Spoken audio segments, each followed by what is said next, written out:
4 PM news network में दोस्तों आपका स्वागत है। मैं हूं आपके साथ राशिद ज़हीर।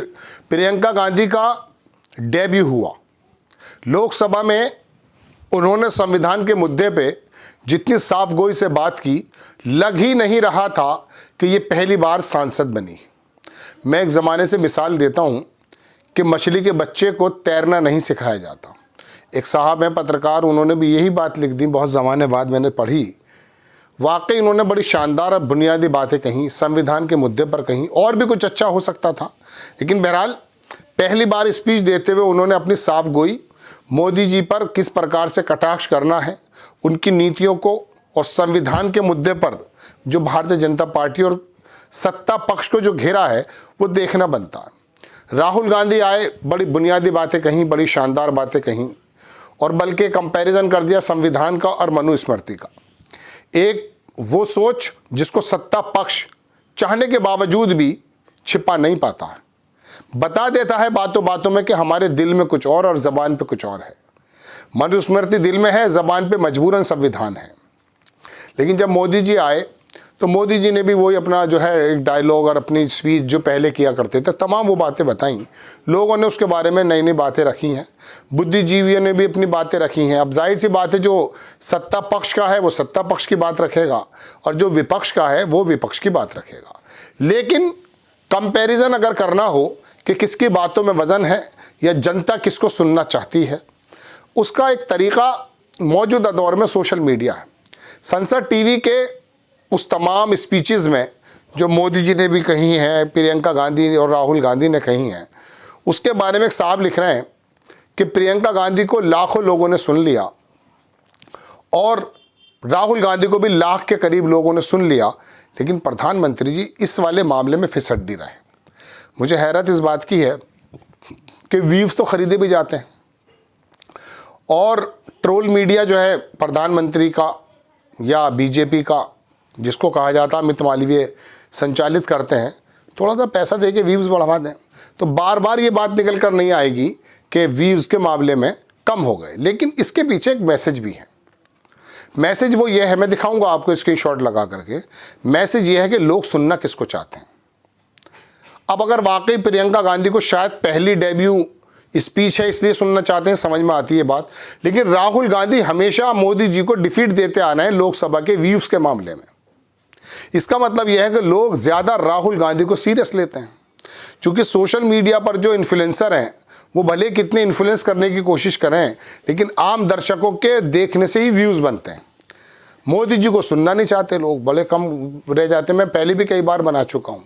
तो अब अगर ऐसा है तो इसका अगला सवाल ये उठता है कि विधानसभा के, लोकसभा के जब इलेक्शंस होते हैं, ये व्यूवर्स कहाँ चले जाते हैं, ये वोटर्स कहाँ चले जाते हैं। हैरत की बात। तभी जाकर के लगता यूँ है कि देश ने और देश के लोगों ने, विपक्षी पार्टियों ने भी चुनाव आयोग पर गहरी नज़र डाल दी। सबसे पहले मैं आपको दिखाने की कोशिश करता हूँ दोस्तों कि एक्चुअली एक साहब ने इसको ट्वीट किया और बताया कि किस प्रकार से प्रधानमंत्री जी को लोग देख रहे हैं और किस प्रकार से जो है देखा जा रहा है प्रियंका गांधी को। ये तमाम चीज़ें आपके सामने रख के बताता हूँ दोस्तों। मैं फ़ोटो निकालने की कोशिश करता हूँ, मैंने स्क्रीनशॉट्स भी लिए थे और मैं खुद गया फिर उस संसद टीवी पर। मैंने, हो सकता है ये पुराना कुछ हो, नया बदल जाएगा, लेकिन पता ये चला कि नहीं, वाकई पता ये चल रहा है कि देखिए एक साहब ने इसको ट्वीट किया है।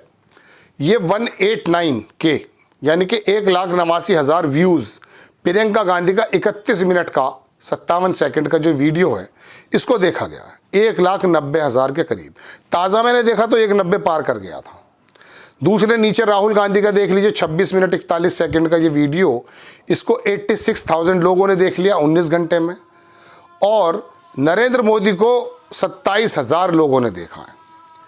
मुझे लगा कि फ़ौरन जाना चाहिए। सौरभ साहब है, उन्होंने उसको ट्वीट किया। दोस्तों, उन्होंने लिखा कि संसद में दिए गए भाषण में जनता किसको ज़्यादा पसंद कर रही है, उसके लिए गोदी मीडिया पर भरोसा मत कीजिए, खुद सच्चाई देखिए। Priyanka Gandhi 1,89,000 views, Rahul Gandhi 86,000 views, Narendra Modi 27,000 views. ये आंकड़े संसद टीवी के हैं। मैं सोचा कि शायद ये पुराना है तो इसको ताज़ा देख लिया जाए तो राहुल गांधी का जो व्यूज़ मिले मुझे 88,426 और प्रियंका गांधी के 1,90,000 क्रॉस कर चुके थे। और यहाँ मोदी जी का जब मैंने देखा तो वो 26-27 की जगह 30,000 हो चुका था। दोस्तों बात व्यूज़ की नहीं है, ये तो कभी कभी व्यूज़ ऐसे लोगों पर भी मिल जाते हैं कि एक बार मैं फेसबुक को ऐसी सर्फिंग कर रहा था तो वहाँ मुंबई में एक लड़का है, बॉलीवुड में काम करता है, बिग बॉस में आया था, एजाज नाम का। किस प्रकार की उसकी पर्सनैलिटी है, किस प्रकार की उसकी लैंग्वेज है, आप देख सकते हैं। तो पता ये चला कि सोशल मीडिया पर भी बहुत सारे लोग ऐसे मौजूद हैं, उसको 7.5 लाख लोग फॉलो कर रहे थे। एक रवीश कुमार का पेज देखा मैंने, शायद वो उन्हीं का था या उनका कोई पैरोडी बना हुआ था, उसमें 7,500 या 17,000 थे। मुझे ये लगा कि एक एजाज नाम के व्यक्ति को, जो मुंबईया लैंग्वेज में कुछ उल्टी सीधी बातें भी करता रहता है, उसके फॉलोवर्स 7.5 लाख के करीब हैं। तो ऐसा भी है, इसमें भी कोई दो राय नहीं। लेकिन संसद टीवी को देखने वाले लोग बुद्धिजीवी ही कहे जा सकते हैं। ज़्यादातर वो देखना चाहते हैं कि संसद में क्या प्रतिक्रियाएं चल रही हैं। ऐसे लोग वॉच टाइम से पता चल जाएगा कि ज़्यादा अगर प्रियंका को देख रहे हैं, इसका मतलब यह है कि उनको किसी दूसरे विकल्प की तलाश है। राहुल गांधी को अगर देख रहे हैं तो शायद उनकी बातों में जो गंभीरता है उसको वो समझते हैं। उनके मन में जो साफ बातें हैं, वो आदमी हालात कुछ भी हों लेकिन बात को साफ रखता है, इस बात को सोचे बिना कि उसकी पार्टी का मत क्या है, उसकी पार्टी में राइट विंग या लेफ्ट विंग के लोग कितने हैं। सिर्फ वो देश का एक फ़ायदा सोच करके अपनी बात को रख देता है। देखिए, राहुल गांधी के बारे में मैं आपको बताऊं, मुझे अच्छी बात कब लगी, जब महाराष्ट्र में भारत जोड़ो यात्रा पहुंची तो उद्धव ठाकरे के बेटे भी उसमें जुड़े थे। लेकिन वो बंदा सावरकर की धरती, आरएसएस की धरती और महाराष्ट्र की धरती पर खड़े होकर के उसने सावरकर के बारे में जो शब्द इस्तेमाल किए, मुझे लगा कि इस आदमी को इस बात की कतई परवाह नहीं है कि कौन मेरे साथ है और कौन खिलाफ है। मुझे सिर्फ वो बात करनी है कि जो वाकई यथार्थ में या मौजूदा टाइम में बिल्कुल सच और सही और देश के लिए बेहतर है।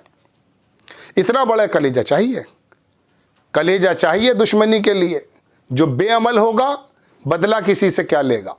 तो दोस्तों बात यह कि व्यूज़ की बात नहीं है, मैं आपको सिर्फ इस तरफ ले जाना चाहता हूं कि व्यूज़ अगर इस तरफ हैं, मैंने आपको यह भी बताया कि सोशल मीडिया पे किस तरह के लोग होते हैं ज़्यादातर, लेकिन ट्विटर पर संसद टीवी के अगर देखने वाले लोग हैं, इसका मतलब यह है कि वो थोड़े से बुद्धिजीवी हो सकते हैं, मान सकते हैं।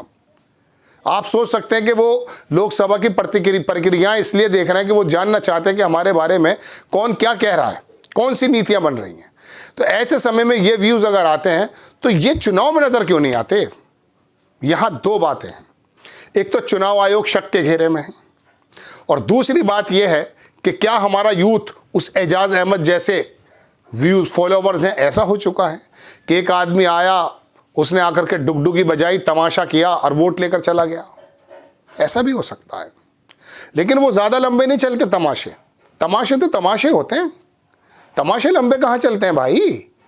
हकीकत लंबी चलती है, सच्चाई लंबी चलती है।